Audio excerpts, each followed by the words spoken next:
Photon programming পর্ব 31-এ সবাইকে স্বাগতম। আজকের আলোচ্য বিষয় হচ্ছে ম্যাট্রিক্স অপারেশন। ম্যাট্রিক্স অপারেশন করার আগে কিছু মৌলিক ধারণা আমাদের নিতে হবে। প্রথমে অ্যারে চলক নিয়ে সামান্য একটু কথা বলা হয়েছে, তবে এখন একটু বিস্তারিত কথা বলতে চাই। অ্যারে চলক ব্যবহার করে আমাকে একমাত্রিক বা দ্বিমাত্রিক যে অ্যারে চলকটা রয়েছে এটি ব্যবহার করে আমরা ম্যাট্রিক্স ইনপুট নিব।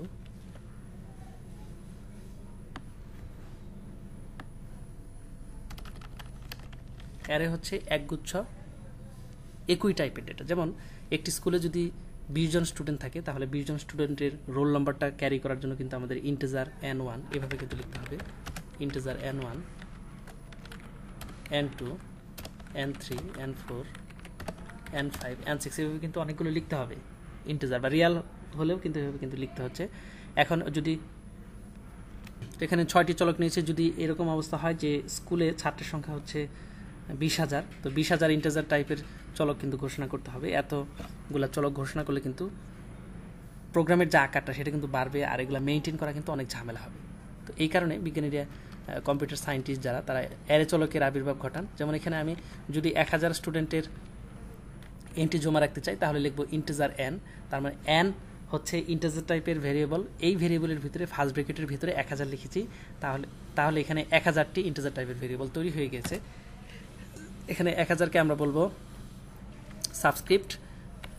এটা অ্যাক্সেস করার জন্য সাবস্ক্রিপ্ট ব্যবহার করতে হবে। যেমন n1 এটা দ্বারা ফার্স্ট ভেরিয়েবল বোঝাবে, n2 দ্বারা সেকেন্ড ভেরিয়েবল বোঝাবে, তারপর n3 এটা দ্বারা তৃতীয় যে চলক সেটা বোঝাবে। এভাবে আস্তে আস্তে আমরা যেতে থাকবো 1000 পর্যন্ত যে চলকগুলো আছে সেগুলো অ্যাক্সেস করতে পারবো।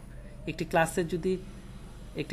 ক্লাসে যদি সুলতান নামে 4 জন স্টুডেন্ট থাকে, সেক্ষেত্রে কিন্তু সুলতান নামে ডাকলে সবাই কিন্তু সাড়া দেবে। তো তাদের আইডেন্টিফিকেশন আলাদাভাবে করার জন্য সুলতান 1 2 3 4 আমরা এভাবে বলি। যেহেতু এই অ্যারেটাকে n চলক n দ্বারা নাম দেওয়া হয়েছে, তো এখানে 1000টি ইন্টিজার টাইপের চলক রয়েছে। এই চলকগুলোকে আলাদাভাবে শনাক্তকরণ করার জন্য ইন্ডেক্স নাম্বার বা এখানে স্ক্রিপ্টটা ব্যবহৃত হয়, সাবস্ক্রিপ্টটা ব্যবহৃত হয়। যেহেতু সাবস্ক্রিপ্ট দ্বারা এটাকে শনাক্তকরণ করা হয়, এই জন্য অ্যারের আরেকটি নাম হচ্ছে সাবস্ক্রিপ্টেড ভেরিয়েবল। অ্যারে যেহেতু এখানে সাবস্ক্রিপ্ট রয়েছে একটি, এই জন্য এটাকে আমরা বলবো একমাত্রিক অ্যারে বা ওয়ান ডাইমেনশনাল অ্যারে। তো এখন অ্যারে ডিক্লারেশনের জন্য দুটি পদ্ধতি রয়েছে, একটা হচ্ছে ইমপ্লিসিট মেথড আর একটা হচ্ছে এক্সপ্লিসিট মেথড। ইমপ্লিসিট মেথড হচ্ছে ডাইমেনশন কিওয়ার্ড ব্যবহার করে অ্যারেকে ঘোষণা করা। এখানে যেহেতু ডাইমেনশন কিওয়ার্ড ব্যবহার করেছি, তো ইমপ্লিসিট মেথড অনুযায়ী n এর যে মান n হবে ইন্টিজার টাইপের চলক এবং এটাকে ইন্টিজার টাইপের অ্যারে হিসেবে ধরা হবে। তো ঠিক একইভাবে যদি ডাইমেনশন a লিখি, সেক্ষেত্রে যেহেতু ijk এলিমেন্ট দ্বারা শুরু হয় না চলকের নাম, এই জন্য এটা হবে রিয়াল টাইপের অ্যারে। কিন্তু এখানে আমি যদি টাইপ উল্লেখ করে দিই, আগে যদি টাইপ লিখে দিই যেমন ইন্টিজার, তাহলে কিন্তু এক্সপ্লিসিট ডিক্লারেশন হয়ে গেল। তখন এটা কিন্তু ফোর্সফুলি কী হয়ে যাবে, যে চলকটা আমরা এখানে নিয়েছি সেই চলকটা রিয়েল থাকবে না, এটা ইন্টিজার অ্যারেতে রূপান্তরিত হবে। যেহেতু সাবস্ক্রিপ্ট একটি, সেজন্য আমরা এটাকে বলবো একমাত্রিক অ্যারে। এখন যত মাত্রা বাড়বে ততগুলি ডু লুপ লাগবে এটা অ্যাক্সেস করার জন্য, এটা খেয়াল রাখতে হবে। যত মাত্রা বাড়বে ততগুলো ডু লুপ লাগবে অ্যাক্সেস করার জন্য। আমি একটু ছোট প্রোগ্রাম লিখে দেখাচ্ছি। n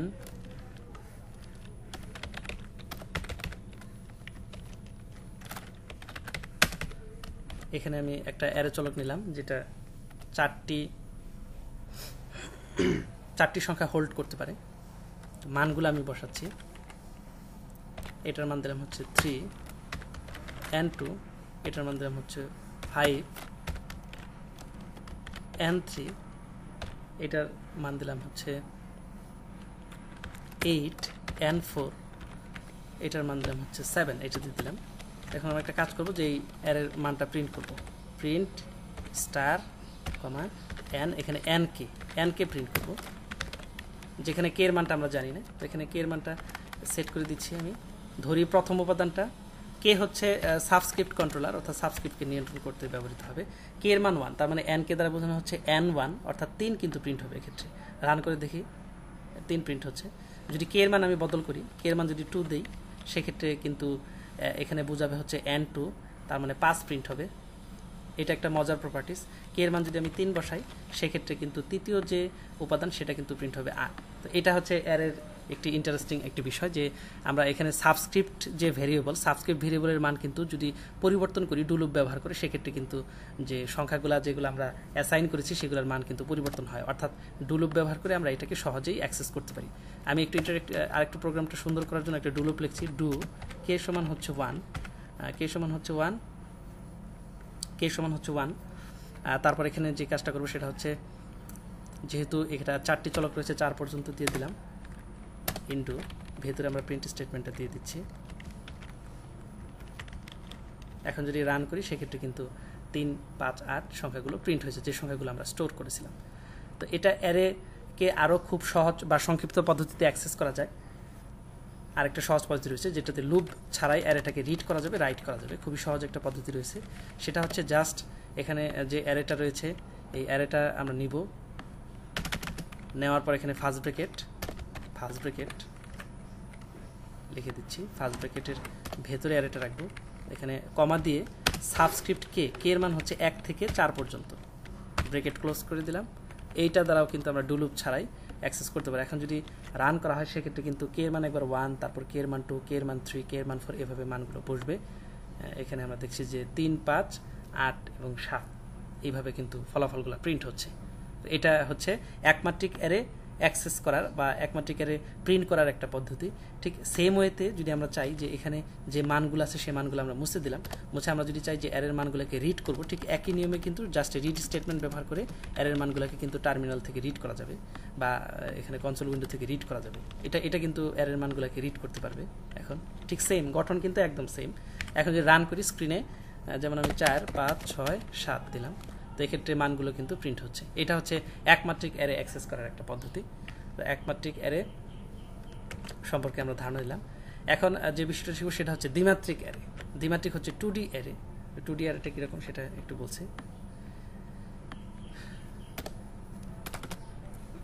আমি এখানে নিলাম হচ্ছে ডাইমেনশন, যেহেতু এন দ্বারা শুরু হয়েছে অবশ্যই একটা ইন্টিজার টাইপের চলক, 2,2 লিখলাম, 2,2। এই যে এনটাকে বাহিরেরটাকে বলবো হচ্ছে বহিস্থ অংশ, এটা হচ্ছে ভেতরের অংশ। মনে রাখতে হবে এটা যেহেতু দ্বিমাত্রিক লুপ, এটি যেহেতু একটি দ্বিমাত্রিক অ্যারে, এটাকে অ্যাক্সেস করার জন্য একটি দ্বিমাত্রিক লুপ লাগবে, অর্থাৎ একটা ডু লুপ, তার ভিতরে আরেকটা লুপ লাগবে। সবসময় মনে রাখবো এটা হচ্ছে সারি, এটা হচ্ছে কলাম, এটা হচ্ছে সারি সংখ্যা, এটা হচ্ছে কলাম সংখ্যা। তার মানে এটা হচ্ছে, এটা দিয়ে আমরা চাইলে 2x2 মাত্রার একটি ম্যাট্রিক্স ফর্ম করতে পারি। তো এখানে যে উপাদানগুলো থাকবে উপাদানগুলোকে এভাবে অ্যাক্সেস করতে হবে, 1, 1, তারপরের উপাদানটা হবে 1, 2, তারপরের উপাদানটা হবে 2, 1, ম্যাট্রিক্সের আকারে সাবস্ক্রিপ্টগুলো হবে, তারপরে উপাদান হবে 2,2। এখন এইভাবে এখানে কিন্তু 4টি ভেরিয়েবল রয়েছে, তো এইভাবে লিখতে হবে 4টি ভেরিয়েবলগুলোকে। এরপরে আমরা এখানে মান বসাতে পারবো, এখানে আমরা মান বসাতে পারবো 3, এইভাবে মান বসাতে পারবো। আমি প্রোগ্রাম লিখে দেখাচ্ছি। তো যে চলকটা ছিল সেখানে 2,2 লিখে দিলাম।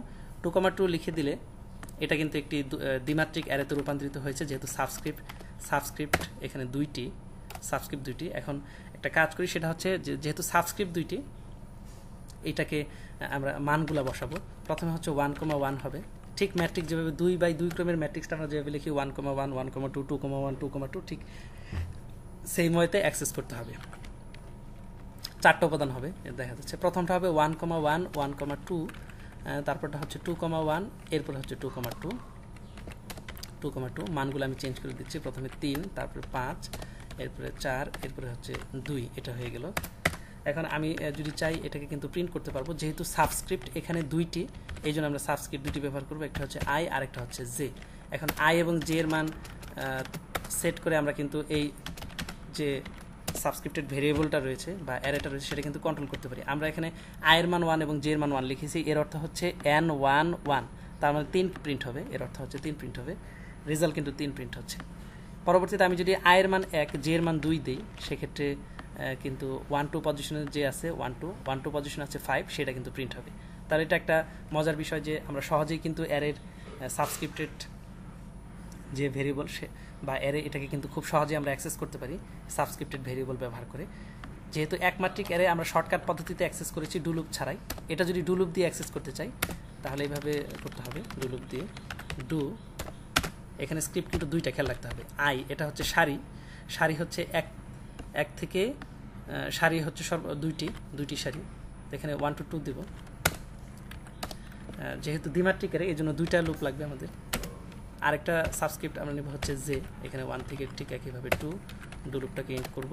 এখন প্রিন্ট স্টেটমেন্টটাকে ভেতরে বসিয়ে দেব।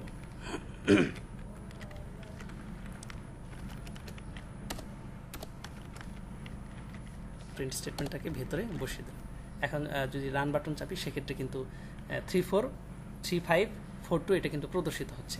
এটা কিন্তু একটা দ্বিমাত্রিক অ্যারে, খেয়াল রাখতে হবে। আমি যেখানে লুপ অংশে নেস্টেড লুপ অংশে কিন্তু আলোচনা করেছিলাম অধ্যায় 3-এ নেস্টেড লুপ, সেখানে আলোচনা করেছিলাম কীভাবে ইনার লুপগুলি এক্সিকিউট হয়। অধ্যায় 3-এর টিউটোরিয়ালগুলো আরেকটু দেখার জন্য অনুরোধ করছি, তাহলে এটা সম্পর্কে আরেকটু ক্লিয়ার ধারণা হবে এটার সাথে। এক্ষেত্রে আমরা প্রিন্ট করলাম। দ্বিমাত্রিক অ্যারেকে আরও সহজ উপায়ে প্রিন্ট করা যায়। আমরা যদি চাই এটাকে আরও সহজ উপায়ে প্রিন্ট করতে পারবো, সেক্ষেত্রে প্রিন্ট স্টার, খেয়াল রাখতে হবে যেহেতু এখানে দুটি সাবস্ক্রিপ্ট রয়েছে, একটাকে আমরা নাম দিব হচ্ছে জে, আরেকটা নাম দিব হচ্ছে একটা নাম দিই আই, আর একটা নাম দিই হচ্ছে জে, যেখানে আই হচ্ছে সারি, জে হচ্ছে কলাম। এখন প্রশ্ন থাকতে পারে যে একটি ম্যাট্রিক্স এটাকে সারি বরাবর প্রিন্ট করো বা কলাম বরাবর প্রিন্ট করো।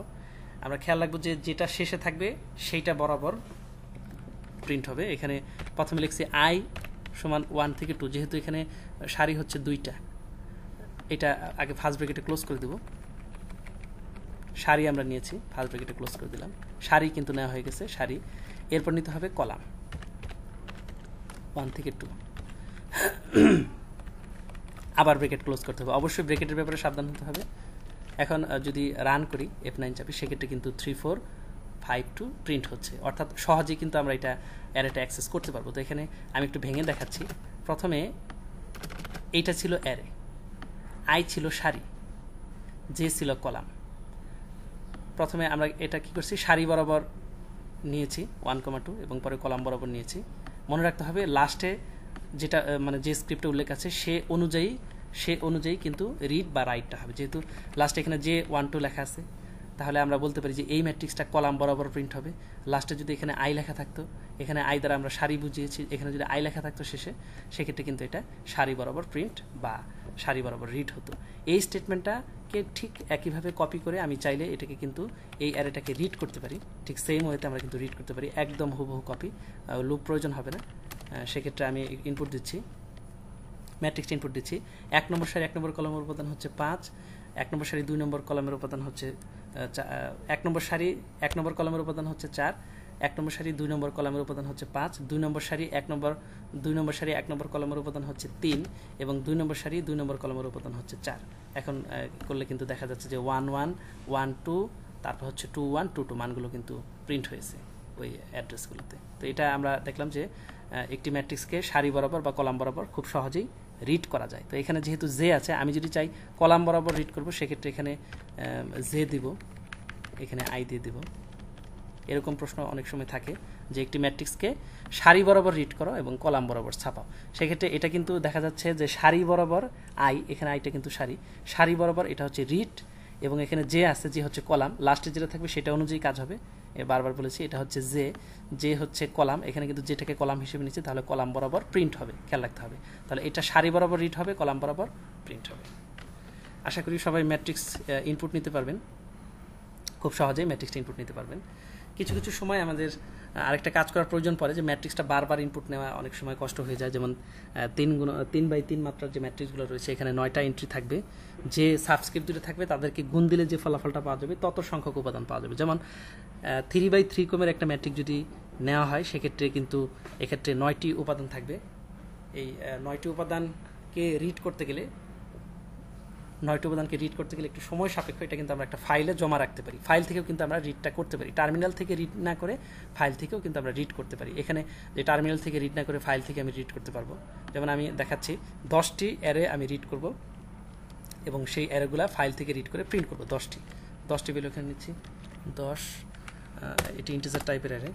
তখন আমাকে যে কাজটা করতে হবে সেটা হচ্ছে একটা ফাইল নিতে হবে, সেটা টেক্সট ফাইল হতে পারে, যে কোনো টাইপের ফাইল হতে পারে। তো প্রজেক্ট অ্যাড ফাইল, এখানে থেকে প্রথমে সাদা অংশে ক্লিক করে রাইট বাটনে ক্লিক করব। রাইট বাটনে ক্লিক করলে নিউ মেনু থেকে দেখা যাবে টেক্সট ডকুমেন্ট লেখা আছে। এখানে দেখলাম হচ্ছে ডেটা, ছোট হাতে লিখে দিচ্ছি data.txt লেখা। তো এই টেক্সট ফাইলটাকে এই যে টেক্সট ফাইলটাকে ওপেন করব, টেক্সট ফাইল থেকে আমি একটু ওপেন করছি প্রজেক্ট, এখানে অ্যাড ফাইল, আবার যাচ্ছি এখানে ডেটা যে ফাইলটা আমরা তৈরি করেছি এখানে ক্লিক করে মাউসের রাইট বাটনে ক্লিক করলে ওপেন লেখা আসবে, ওপেনে ক্লিক করলে এখানে আমরা ডেটাগুলো ইনপুট দিলাম, যেমন 2 3 4 5 8 9 10 11, তারপর 10টা ইনপুট নিতে হবে, যেহেতু আমরা অ্যারে নিয়েছি 10টা, 1 2 3 4 5 6 7 8 9, আরেকটা ডেটা নিতে হবে, এটা 9 নিলাম, এটা কিন্তু 10টা ডেটা আমরা এই ফাইলে সেভ করে রাখলাম। তাহলে দেখালাম যে প্রজেক্ট ফোল্ডারে data.txt নামে একটা ফাইল আমরা তৈরি করে রেখেছি, এই ফাইল থেকে রিড করব বারবার, যেহেতু ম্যাট্রিক্সের প্রোগ্রামগুলো আকারে বড় হয়, বারবার রিড করা বা বারবার ইনপুট দেওয়া কষ্ট সাপেক্ষ, এই জন্য আমরা এটা রিড করব। রিড করার জন্য ফার্স্টে যে কাজটা করতে হবে, একটা অ্যারে নেওয়া হয়েছে, যে অ্যারেটার ভিতরে 10টি ইন্টিজার টাইপের ভেরিয়েবল থাকবে, এটা প্রথমে রিড করতে হবে। রিড করার জন্য একটা স্টেটমেন্ট লাগবে, নাম হচ্ছে ওপেন। ওপেন স্টেটমেন্ট ব্যবহার করে আমরা ফাইলটাকে রিড করব। ওপেন ফাংশন ব্যবহার করে ফাইলটাকে রিড করতে হবে। ফাইলটার জন্য আমরা একটা ইউনিট ফাইল সেট করব যেন আইডেন্টিফিকেশন করতে পারে, রিড স্টেটমেন্ট যেন এটাকে আইডেন্টিফাই করতে পারে। এরপর যে ফাইল স্ট্রিম সেটার নাম দিব, নাম হচ্ছে data.txt। ফাইল টাইপ হচ্ছে স্ট্যাটাসটা হচ্ছে ওল্ড, যেহেতু আমরা আগে থেকে তৈরি করে রেখেছি এই জন্য স্ট্যাটাসটা দিব হচ্ছে ওল্ড। এখন আমরা যেহেতু এই ওপেন স্টেটমেন্টের কাজটা হচ্ছে, আমরা যখন প্রোগ্রামিং ল্যাঙ্গুয়েজ নিয়ে কাজ করি তখন স্ট্রিম নামে একটি আইডিয়া রয়েছে। স্ট্রিম, যারা একটু অ্যাডভান্স টপিকগুলো বুঝতে চান, সি প্রোগ্রামিং বা C++ প্রোগ্রামিংয়ে এই আইডিয়াটা পাবেন। স্ট্রিম নিয়ে একটু রিসার্চ করলে দেখা যাবে যে যখনই একটি ফাইল একটি প্রোগ্রামে কানেক্ট করা হয় তখন এটা কিন্তু ফাইল স্ট্রিমে কানেক্ট হয়। এখন এই চ্যানেলের মাধ্যমে বা একটা স্ট্রিমের মাধ্যমে আমরা কিন্তু এই data.txt থেকে তথ্যগুলো আদান প্রদান করতে পারবো। এখানে কিন্তু ওপেন স্টেটমেন্টের অর্থ হচ্ছে এটাই, যে প্রোগ্রামের সাথে ফাইলটাকে অ্যাটাচ করা। এখন আমরা রিড করব যথা নিয়মে, রিড স্টার, রিড এটা হচ্ছে 4 হচ্ছে ইউনিট ফাইল নাম্বার, কোন সোর্স থেকে হবে। স্টার হচ্ছে লেভেল নাম্বার, আমরা কোনো লেভেল নাম্বার ব্যবহার করছি না। এখানে আমি একটি অ্যারে নিয়েছি, অ্যারেটা হচ্ছে n এবং এখানে সাবস্ক্রিপ্ট i ব্যবহার করলাম। i এর মান হবে, আচ্ছা i এর এখানে আইডেন্টিফিকেশন লাগবে না, অটোমেটিক্যালি এটা হবে যখন উইন্ডো ফাইলে পৌঁছাবে, অটোমেটিক্যালি এটা ক্লোজ হবে। তো এটা রিড হয়ে গেল। এখন যখনই ফাইল রিড করা শেষ তখন এটাকে স্ট্রিম থেকে সেপারেট করতে হবে, আলাদা করতে হবে। স্ট্রিম থেকে সেপারেট করতে গেলে ফাইলকে অবশ্যই ক্লোজ করতে হবে। ক্লোজ না করলে কিন্তু ডেটা মিসিং হওয়ার সম্ভাবনা থাকে, বা একটা স্ট্রিমে যখন প্রয়োজনীয় ইনপুট ফাইল থেকে নেওয়া হয়ে যায় তখন এটা ক্লোজ করাটা উত্তম। সবসময় ক্লোজ করে ফেলবো আমরা ডেটা। এখন এটাকে ক্লোজ করে দিচ্ছি, যেহেতু 4 হচ্ছে ইউনিট ফাইল নাম্বার, এটা ক্লোজ করে দেয়। এটা ডেটা রিড হয়ে গেছে। এখন যদি আমরা চাই রিড করে ডেটা কিন্তু প্রিন্ট করতে পারি। একটু দেখছি প্রিন্ট করে। এখানে প্রথমে ইউনিট ফাইল নাম্বার দিয়েছে 4, ফাইলের নাম হচ্ছে data.txt, স্ট্যাটাস হচ্ছে ওল্ড, যেহেতু আগে থেকে ক্রিয়েট করা হয়েছে। তো রিড স্টেটমেন্টের মাধ্যমে আমরা এই 4 নম্বর ইউনিট ফাইলের সাথে লিঙ্ক করব, এই ফাইল থেকে রিড করব, এটা বোঝাচ্ছি। স্টার দ্বারা বোঝানো হয়েছে এটা কোনো লেভেল নাম্বার আমরা ব্যবহার করিনি। n হচ্ছে অ্যারে, এখানে সাবস্ক্রিপ্ট আমরা লিখে দিতেও পারি, লিখে নাও দিতে পারি, এটা অটোমেটিক্যালি হয়ে যাবে। তো কাজ শেষ হলে, রিডিংটা শেষ হলে এটা ক্লোজ হবে ফাইলটা। এখন আমরা যদি F9 চাপি সেক্ষেত্রে কিন্তু টার্মিনালে কোনো কিছু ইনপুট দেওয়ার প্রয়োজন পড়ছে না, শুধুমাত্র আমরা ফাইলটাকে মডিফাই করলেই কিন্তু যে রেজাল্টগুলো সেটা কিন্তু পেয়ে যাব। তা আবার একটু আমি দেখাচ্ছি, এখানে প্রজেক্ট অ্যাড ফাইল, এখানে data.txt, মাউসের রাইট বাটন ক্লিক করলে ওপেন করলাম, করে এখান থেকে যদি আমরা ডেটাগুলো পরিবর্তন করে দিই, যেমন এখানে দিলাম হচ্ছে 10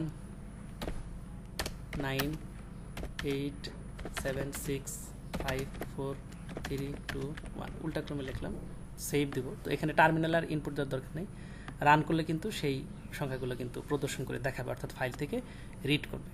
একটু ফরম্যাট আকারে সাজিয়ে নিলে একটু সুন্দর হবে। ফরম্যাটিং করে দিচ্ছি, আমরা চাচ্ছি এক কলামে আউটপুটগুলো দেখাবে।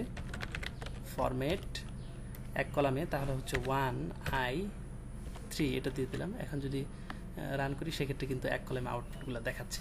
তো এটি ছিল ফাইল থেকে অ্যারে অ্যাক্সেসিং করা। ঠিক একইভাবে এখানে যদি দ্বিমাত্রিক অ্যারে হয়, সেম ওয়েতে আমরা এটা ক্যালকুলেশন করতে পারবো। রিড n লিখে দিলে অটোমেটিক্যালি রিড স্টেটমেন্ট অ্যাডজাস্ট করে এখানে ডেটাগুলো স্টোর করে রাখবে।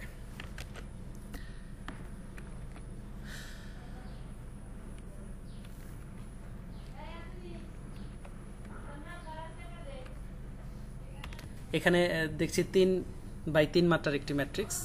তো এই ম্যাট্রিক্সটাকে আমরা কিন্তু A11, A12, A13 এভাবে কিন্তু লিখতে পারি, এবং এখানে ম্যাট্রিক্সের যে উপাদানগুলো রয়েছে সেটা কিন্তু ডান দিকে দেখানো হয়েছে।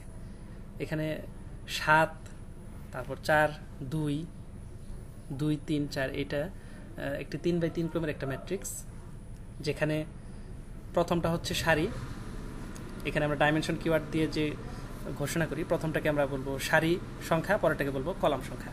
AIJ এটা সংক্ষেপে, যেখানে সারি নং হচ্ছে I এবং কলাম নং হচ্ছে J, এটা দ্বারা লেখা হয়, কলাম নংকে J দ্বারা প্রকাশ করা হয়। 3টি বৈশিষ্ট্য মনে রাখতে হবে। এখানে কর্ণ বরাবর যে উপাদানগুলো রয়েছে সেটার ক্ষেত্রে একটু লক্ষ্য করি। কর্ণ বরাবর উপাদানগুলো, একটি ম্যাট্রিক্সের কর্ণ বরাবর উপাদানগুলো যদি প্রিন্ট করতে বলা হয়, সেক্ষেত্রে দেখা যাচ্ছে সারি নম্বর এবং কলাম নম্বর একই, সারি নম্বর এবং কলাম নম্বর একই, 2 2 3 3। তার মানে যদি সারি, যদি এর অর্থ হচ্ছে সারি যদি I হয় এবং কলাম সংখ্যা যদি J হয়, দুটা যদি পরস্পর সমান হয়, তাহলে সেই ম্যাট্রিক্সটা কিন্তু সারি বরাবর যে উপাদান, কর্ণ বরাবর যে উপাদানগুলো সেগুলো কিন্তু প্রিন্ট করবে। এটা হচ্ছে 1 নম্বর একটা কনসেপ্ট। যদি কখনো বলা হয় যে একটি ম্যাট্রিক্স দেওয়া আছে, তার কর্ণের নিচের উপাদানগুলো প্রিন্ট করো, এটা হচ্ছে কর্ণের নিচের উপাদান। কর্ণের নিচের উপাদানের বৈশিষ্ট্য হচ্ছে সারি সংখ্যা বড়, কলাম সংখ্যা ছোট, সারি সংখ্যা বড়, কলাম সংখ্যা ছোট, সারি সংখ্যা বড়, কলাম সংখ্যা কিন্তু ছোট। এটা খেয়াল রাখতে হবে যে কর্ণের নিচের উপাদান যদি বড় হয়, অর্থাৎ কর্ণের নিচের উপাদান হবে যদি সারি সংখ্যা বেশি হয় এবং কলাম সংখ্যা কম হয়। ঠিক একইভাবে যদি আমরা কর্ণের উপরের উপাদানগুলো প্রিন্ট করতে বলা হয়, সেক্ষেত্রে যে বৈশিষ্ট্য দেখি সেটা হচ্ছে এখানে সারি নং কিন্তু ছোট, কলাম নং বড়, যেমন 1 2, এখানে হচ্ছে 1 3, এখানে হচ্ছে 2 3। একটি প্রোগ্রাম আমি লিখব, যে প্রোগ্রামটা সারি কর্ণ বরাবর উপাদানগুলো প্রিন্ট করবে, সারি বরাবর উপাদানগুলো প্রিন্ট করবে, কর্ণ বরাবর উপাদানগুলো প্রিন্ট করবে, কর্ণের উপরের উপাদানগুলো প্রিন্ট করবে এবং কর্ণের নিচের উপাদানগুলো প্রিন্ট করবে। এরকম একটা প্রোগ্রাম আমি লিখব। তো এখানে data.txt এই ফাইলটাই থাক। এই ফাইলে আমরা ম্যাট্রিক্সটা লিখে নিচ্ছি। ম্যাট্রিক্সটা লিখে নিয়ে ওপেন করি। ম্যাট্রিক্সটা লিখে নিচ্ছি। ম্যাট্রিক্সটা 3x3 ক্রমের একটা ম্যাট্রিক্স নেব। প্রথমে হচ্ছে 8 9, তারপরে হবে 3 4 5 7 6 2 8। তো এটা হচ্ছে আমাদের ম্যাট্রিক্স। এখন যে ম্যাট্রিক্সটা আমরা নিয়েছি সেটা হচ্ছে 2 মাত্রার একটা ম্যাট্রিক্স, 2 মাত্রার একটা ম্যাট্রিক্স, অর্থাৎ সারি এবং কলাম, সারি রয়েছে 3টি, কলাম রয়েছে 3টি। এই ম্যাট্রিক্সটা আমরা রিড করব। রিড করার পর এটা কর্ণ বরাবর যে উপাদানগুলো রয়েছে সেগুলো প্রিন্ট করব, কর্ণের উপাদান উপরের উপাদানগুলো প্রিন্ট করব এবং কর্ণের নিচের উপাদানগুলো প্রিন্ট করে দেখাবো। এটা সেভ করে নিচ্ছি আমি।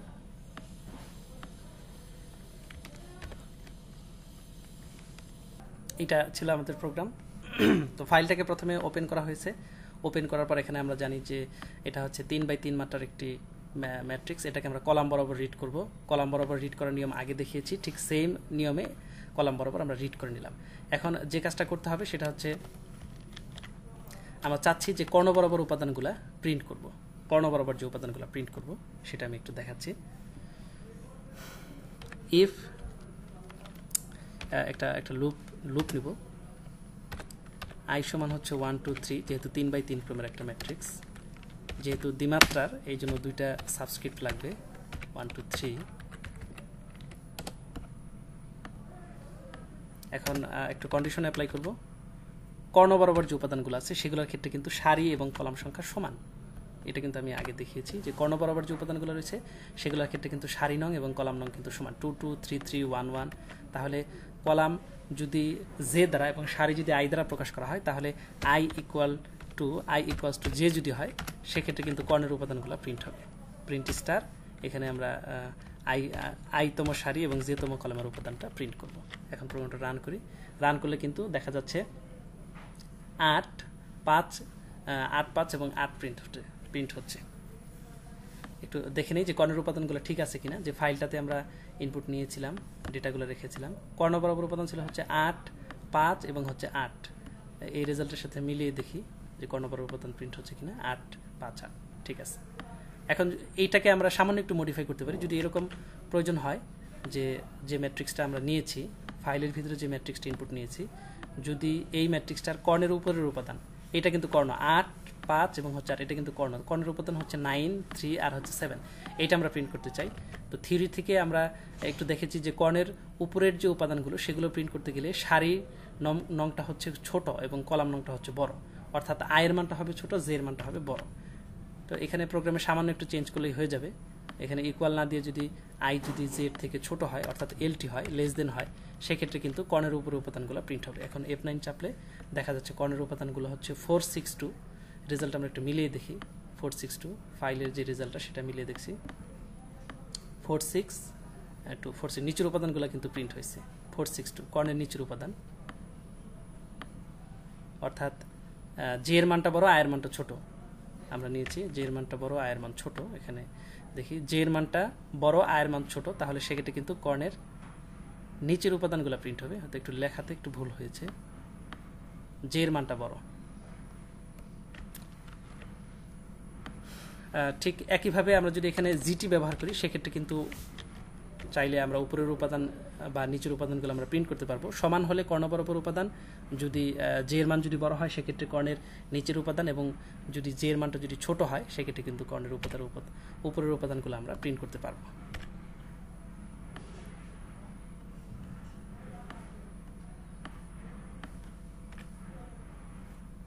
এইভাবে আমরা চাইলে কর্ণের উপরের উপাদান, নিচের উপাদান অথবা কর্ণ বরাবর উপাদানগুলো প্রিন্ট করে